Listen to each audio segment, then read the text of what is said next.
Como criança negra, eu não me lembro de nenhum momento em que o racismo não tenha atravessado meu caminho. A questão é que, quando você é criança, você tem 7, 8 anos, você não tem repertório para compreender aquelas violências que você sofre. A primeira experiência com relação ao racismo que eu tive foi quando eu tinha 6 anos de idade e entrei na pré-escola. Naquele período, a pré-escola começava com 6 anos. E um colega da turma se recusou a entrar na sala porque eu estava lá. Olá, seja bem-vindo ao Repórter Justiça. No programa de hoje vamos falar sobre um assunto antigo, mas tão atual e desafiador: o racismo no ambiente escolar.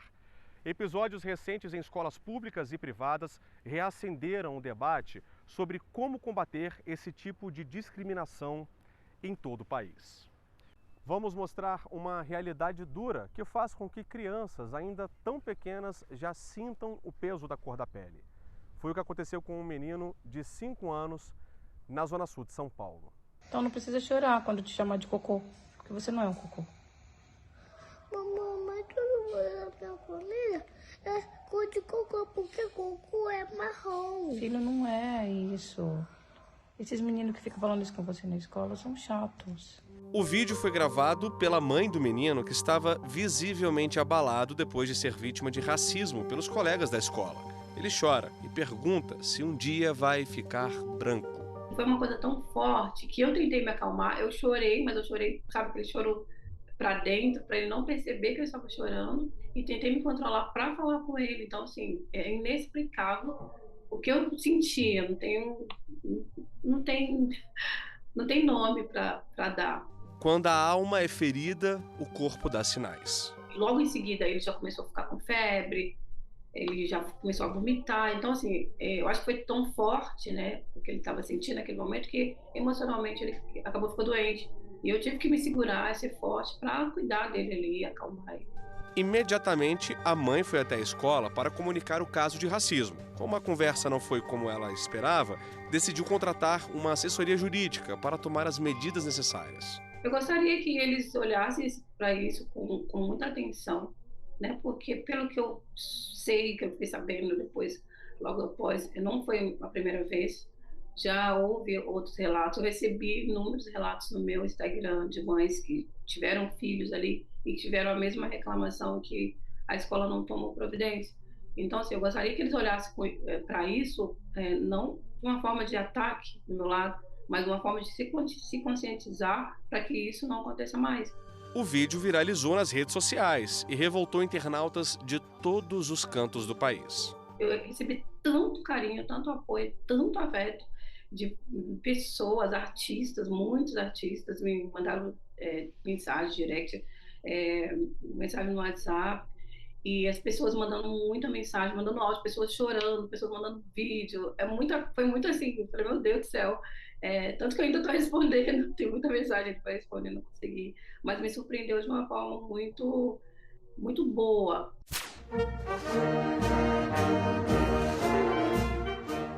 Em Piraí do Sul, no Paraná, em um evento cívico, crianças negras foram retratadas como escravos, acorrentadas nos pulsos e tornozelos. O vídeo gerou polêmica e aqueceu novamente o debate sobre o racismo. Em nota, a prefeitura da cidade informou que o desfile abordou alguns momentos históricos de grande relevância, como descobrimento, contato com indígenas, escravidão, independência, lei áurea e a consequente abolição da escravatura. Quando uma escola pública organiza um desfile e expõe crianças a representarem a condição de pessoas escravizadas, ela está violentamente agredindo a autoestima dessas crianças, expondo as crianças e toda a comunidade negra a um lugar confinado no estereótipo da escravidão. Portanto, trata-se de um episódio de extrema gravidade. O tema escravidão chocou. Não tem como ser diferente. Não tem como contar de outra forma uma história que de fato aconteceu. Não podemos negar isso.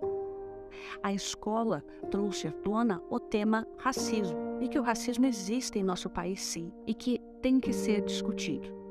Foi um ato simbólico que trouxe esta reflexão de que é necessário repensar sobre a discriminação racial em nosso país. Do Paraná para São Paulo, Araraquara. Vidas pretas, pretas, importam. This is America. Don't get you slipping now. Look how I'm living now. A manifestação com o slogan Vidas Pretas Importam na frente de uma escola foi depois do Lucas, de 17 anos, ser vítima de racismo. Recentemente tinha entrado uma estrangeira na nossa sala e os alunos se empolgaram a se apresentar para ela. Né? Eles começaram a se apresentar, todo mundo começou a se apresentar. E uma aluna levantou e ela começou a se apresentar para ela, só que ela pegou e falou que os brancos aqui no Brasil eram chamados de humanos e os pretos eram chamados de macacos. E ela falou isso assim, no intuito de rir, sabe? De debochar. Ela começou a achar muita graça disso. Aí começou uma sequência de atos racistas. Ela me oferecia banana. Várias vezes perguntava se eu gostava de banana. Um menino também, ele fez parte disso, ele imitava macaco. Ele olhava pra mim e imitava um macaco. E todos eles ali em volta rindo muito, como se tivesse muita graça, como se, assim, fosse algo que fosse uma piada. Uma mistura de sentimentos. Foi assim para a mãe do Lucas, quando ele contou o que aconteceu. Eu não queria jamais imaginar que meu filho pudesse passar por uma situação dessa, tão constrangedora, né? Uma situação, uma agressividade, por tamanha agressividade, né? Em que a menina praticou o racismo ali. Sempre que uma criança ou adolescente pratica um fato que é caracterizado na lei penal como crime, ela pratica aí um fato análogo a crime, né? Porém, a responsabilização é de acordo com o ECA. Por exemplo, uma criança ela será submetida a uma medida de atendimento que tem mais um foco no acolhimento daquela criança, explicar as noções da vida para ela e funciona como um verdadeiro auxílio para compreender a sociedade e a noção de respeito ao outro. O preconceito na infância pode se transformar em um trauma para a vida. E é justamente por isso que as escolas têm um papel de combater esse tipo de prática. A conscientização pode começar, muitas vezes, em sala de aula. Negro bom é negro de alma branca. Negro, quando não faz besteira na entrada, faz na saída. O que mais brilha no negro? As algemas. Quando o negro é gente, quando batem na porta do banheiro e ele fala, tem gente. Ei, você aí, tá rindo do quê? Acha isso engraçado? Vista a minha cor, sinta a minha dor. Estamos em uma escola da rede pública do Recanto das Emas, no Distrito Federal. Vista a minha cor, sinta a minha dor é o nome da peça apresentada por esses alunos, entre 13 e 14 anos. O intuito daquela cena é meio que declamar piadas, entre aspas.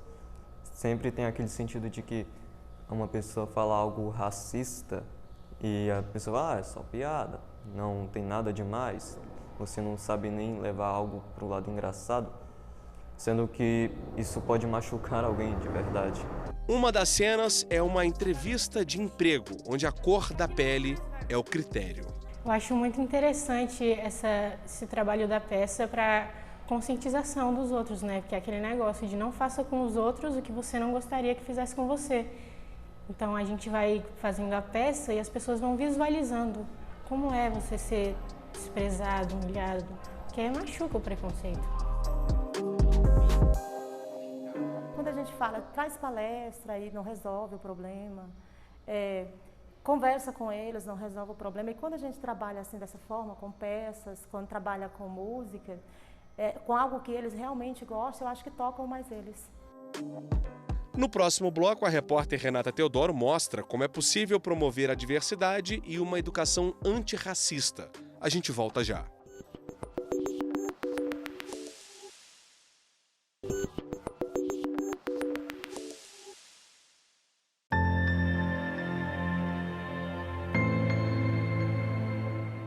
preconceito, discriminação, estereótipos raciais. Nas escolas, o racismo se mostra de forma clara diante das diferenças entre brancos e negros. O racismo, ele é pautado nessa presunção de que há, né, raças superiores e raças inferiores. Por mais que biologicamente a gente já saiba que a gente não tem características, né, assim, suficientes biologicamente, né, para dividir as pessoas, a gente ainda fala sobre questão racial porque a gente sabe que socialmente a população negra ela vive um contexto, né, de desvantagem econômica, em relação à educação, em relação à saúde, todos os indicadores, né? Um estudo feito pela Universidade de Harvard mostra 4 efeitos do racismo no cérebro e corpo de crianças. Eu disse crianças. E são eles: corpo em estado de alerta constante, mais chances de doenças crônicas ao longo da vida, disparidades na saúde e na educação, cuidadores mais fragilizados e racismo indireto. Embora os dados tenham sido coletados nos Estados Unidos, o Brasil compartilha índices semelhantes devido ao histórico de desigualdade e escravidão. A gente já tem vários estudos também que mostram como a população negra ela tem desenvolvido, né, mais doenças que poderiam ser evitadas, tanto pelo efeito do racismo, quanto pela falta de investimento, né, assim, no cuidado da população negra. Como professor, Marcos decidiu ser a mudança que sempre quis ver dentro de sala de aula. Todo dia eu trabalho com a temática étnico-racial, valorizando a diversidade presente em sala de aula. Então, eu sempre comento que em salas de aulas nós temos o material específico e ideal para trabalhar a questão étnico-racial, porque nós trabalhamos com escolas públicas, que na sua maioria são crianças de periferia, e nas periferias existe a diversidade, crianças com traços negros, indígenas, asiáticos, brancos. Então, se a sala é um espaço de diversidade, eu uso esse espaço para trabalhar a valorização e respeito à diversidade étnico-racial e começo sempre no início da aula com o pensamento do dia, que são provérbios, frases de sabedoria, provérbios africanos, indígenas, asiáticos. A primeira experiência racista que sofreu foi aos 6 anos de idade, quando um colega da turma se recusou a entrar na sala enquanto ele estivesse lá. Ele dizia para a professora que enquanto aquele macaco estivesse ali, aquele preto, os palavrões estereótipos que eles usam para a pessoa negra, né? Enquanto eu estivesse na sala, ele não entraria, e a professora não sabia lidar com aquilo, colocou do meu lado, colocou o jovem do meu lado, essa criança, e ele passou o ano inteiro da pré-escola me perturbando, me cuspindo, me chamando de macaco. Eu tenho uma marquinha de nascença aqui, que é uma verruguinha aqui no ouvido, que ele ficava puxando na orelha. Então ele passava o tempo todo me atacando por conta da minha cor de pele. Cor da pele. Acho que nós, brancos, pardos, asiáticos, que seja, a gente não consegue entender de verdade o que é ser discriminado por conta da cor da pele. Hoje, o Marcos entende as perdas que teve. Eu tinha dificuldade em aprender. A gente sabe, assim, que é psicopedagogo, como eu sou pedagogo e psicopedagogo, sabe que 80% da aprendizagem da criança está voltada para o emocional e só 20% de intelectual. Então, eu tinha um emocional muito abalado, tinha muita dificuldade em aprender. Reprovei 2 anos por conta desse abalo emocional, da não aceitação como negro. Eu comento muito sobre isso, que eu não me aceitava como uma criança negra naquele período, porque eu sofria muito. O racismo estrutural, segundo Silvio Almeida, teórico que formulou o termo, é aquele em que todas as dinâmicas e estruturas sociais são organizadas a partir da lógica em que se retira direito de pessoas negras e se concede privilégio a pessoas brancas. Por exemplo, em 1837, o Brasil proibiu pessoas negras de terem acesso à escola. No ambiente escolar dos dias de hoje, o país ainda enfrenta dificuldades para ter um sistema educacional livre de racismo. Porque o racismo, ele está nas práticas, nas relações sociais, mas é muito mais complexo. Ele está no currículo, ele está no livro didático. Então, quando você tem um currículo que privilegia os saberes brancos eurocentrados e a cosmovisão branca europeia para trazer os conhecimentos, as epistemologias, você tem o racismo estrutural ali documentado, sistematizado no currículo e no material didático. Gina é professora aposentada de língua portuguesa. Trabalhou nas séries iniciais, finais e na educação de jovens e adultos. Defende que, para romper essa lógica que atravessa relações dentro da escola, é preciso uma política consistente de formação de professores, para que eles sim possam contestar o que já está consolidado no currículo. Quando você fala, por exemplo, de pessoas negras, normalmente as pessoas associam a samba, feijoada, essa é uma forma de reforçar o racismo. Como criança negra, ela também foi discriminada. Eu lembro de episódios terríveis de xingamentos, mas lembro de outras situações, por exemplo, em sala de aula, todas as crianças estavam brincando, gritando, conversando. Na hora de aplicar a punição, eu era punida. Então eu lembro, por exemplo, de ter sido deixada de castigo no fundo da sala. Eu não sabia direito o que eu tinha feito de tão errado para merecer ir para o fundo da sala ficar de castigo. E não bastando me colocar no castigo, eu pedi para ir ao banheiro e a professora não autorizou. E eu urinei no fundo da sala. Então, o racismo ele trabalha para desumanizar as crianças negras, para tirar a dignidade delas. Até que aos 8 anos de idade foi acolhida por uma professora que não viu cor. Viu uma menina, uma criança que queria aprender. E um belo dia, na sala de aula, sentada lá na última carteira, fazendo todo o esforço para ser invisível, para sobreviver às violências que eu sofria, a professora Creuza me chama até a carteira dela, essa professora negra sobre a qual eu falo. E eu já fui passando mal, imaginando que ela tinha descoberto o meu segredo mais oculto, que era eu não sabia ler. E estava na 2ª série. E, para minha surpresa, a professora Creuza, diferente do que eu imaginava, não queria me dar bronca, não queria me constranger diante da turma. Ela teve a atitude mais inesperada. Ela me colocou no colo. O amor daquela professora me ajudou a curar muitas das minhas feridas. Inclusive, quando novos episódios de racismo se apresentavam, era ao amor da professora Creuza que eu me reportava. Quando alguma criança me xingava, eu dizia, mas a professora Creuza disse que eu sou capaz. E ela disse que eu sou bonita. Nos 2 últimos anos, atuou como formadora no programa Mulheres Inspiradoras, uma proposta pedagógica que se propõe a combater o racismo estrutural. As crianças negras não podem depender do amor e da sensibilidade apenas dos professores negros, porque infelizmente os professores negros são minoria nas escolas. As crianças negras têm que ter garantido o direito de estudar num ambiente onde elas se sintam seguras, amadas, pertencentes, creditadas, validadas.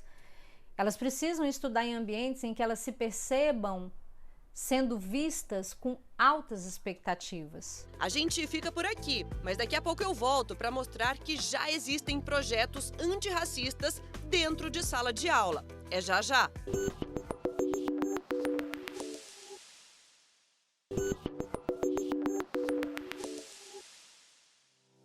Educação transformadora e antirracista. Nosso tour por colégios que investem nesse tipo de movimento pedagógico começa no Gama, cidade satélite do Distrito Federal. Tiago é diretor dessa escola pública e conta que, antigamente, notava muitas situações em que as crianças não conseguiam se perceber e se identificar. Questões como cabelo, cor da pele, conflitos sociais.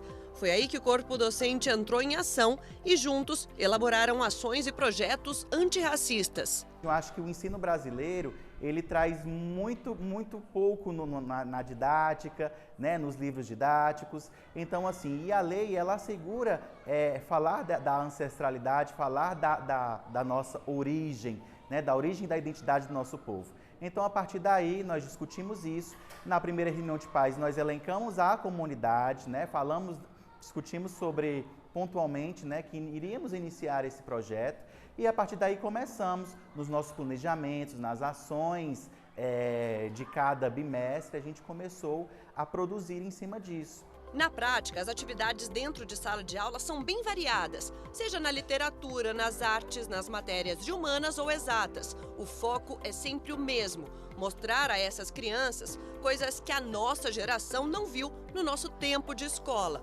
Conhecer a história que é desconhecida e conhecer a história que não foi contada ou que foi negado de alguma forma. E as crianças precisam saber disso, porque conhecimento é isso, né? A escola é esse local de praticar culturas, é esse local que as culturas elas acontecem e é onde o meio social está mais representado dentro do contexto escolar, onde as diferenças elas estão todos os dias juntas. No início do ano, desde quando a gente começou a implementar o projeto, as meninas principalmente, né, elas chegavam bem inibidas, com vergonha de assumir esse cabelo crespo, esse cabelo cacheado. E em certo momento nós realizamos um debate em sala, trouxemos algumas reportagens e conversamos um pouquinho sobre isso. Conversamos sobre o cabelo bom, que é aquele que está na sua cabeça, independentemente da textura, se é cacheado, se é liso.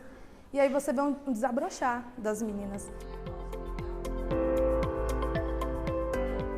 Eu acho que a mudança foi entre pessoas, amigos que antes falavam coisas que eles não sabiam falar. Agora eles entendem e falam a maneira certa de se falar, de se pronunciar. Falei muito com meus amigos já, porque tem coisas que eles falam, mas eles não sabem, né, que é racismo. Então já falei para eles que tem algumas palavras que são racismo para as pessoas. Para eles não pode ser, mas para as pessoas pode.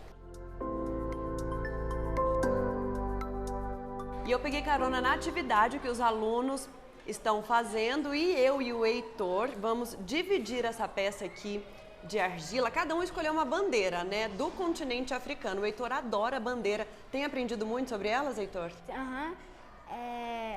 Depois quando a gente começou a estudar sobre o racismo, eu estudei mais sobre as bandeiras, por causa que no Senegal, no Marrocos, esse lugar tem mais pessoas negras. Eu tive vontade de estudar. Bacana. Então, eu escolhi o Marrocos. E qual que é a bandeira escolhida por você? Gana. Gana. Então, vamos ver como vai ficar a nossa peça. Vamos lá.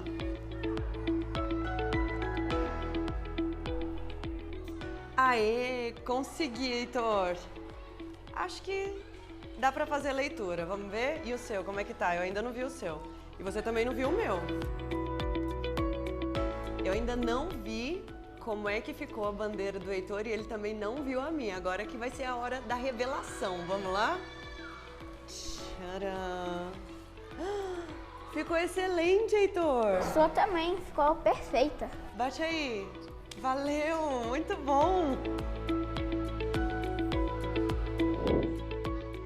O racismo dentro do ambiente escolar tem sido pauta de discussão em tudo quanto é canto do Brasil. Esse colégio do Rio Grande do Sul também tem investido na dinâmica antirracista. Nós aqui em Santa Cruz do Sul temos, dentro de um contexto germânico, onde predominantemente nosso povo é germânico, italiano, nós sofremos muito com a questão do racismo, tanto na escola como na rua.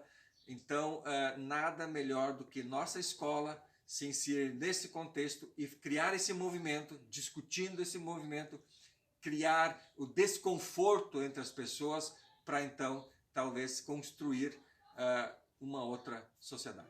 E não é só uma homenagem às raízes negras do país, é introduzir esses estudantes a uma realidade até então contada de outro jeito. A gente viu algumas pessoas de literatura negra e teve uma palestra muito boa, uma apresentação de uma pessoa negra que era ator e teve uma apresentação muito linda de vários sofrimentos, vários pesares, vários problemas da sociedade.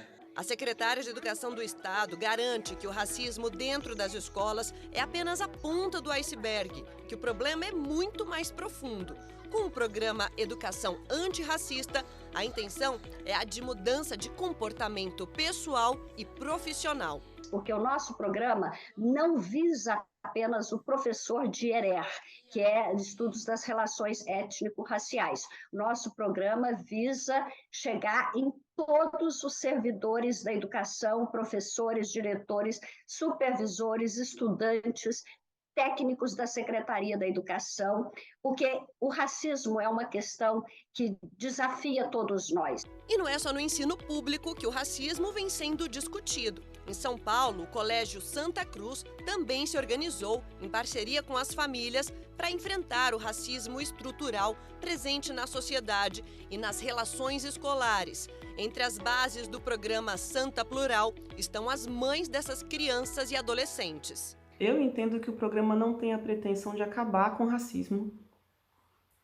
né, com o preconceito, corrigir todas as questões da nossa sociedade, mas eu acho que está se esforçando para fazer sua parte, levando a presença negra para dentro de uma escola de elite branca de São Paulo, nossa maior cidade aqui do Brasil, possibilitando essa convivência entre os diferentes, né? Por menor que seja, né, o número de crianças negras versus o número de crianças brancas já é um início de uma diversidade, e que para as crianças isso acontece de forma absolutamente natural, não há diferença nenhuma entre as crianças em si. Acho maravilhoso que as crianças possam crescer assim, junto com as demais ações com foco no antirracismo que a escola vem tendo. Acho que essas crianças com certeza vão já crescer com outra mentalidade e com muito menos preconceito do que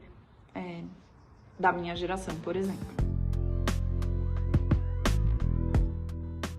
O programa nos convida a uma posição bastante reflexiva e crítica em relação à experiência racial no Brasil, em nossa cidade e aqui em nossa escola.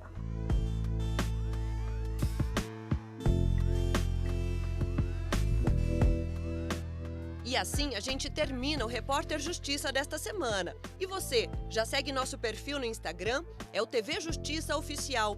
No YouTube, o canal é o mesmo. Se quiser entrar em contato com nossa produção, o e-mail é o repórterjustiça@stf.jus.br. Até a próxima!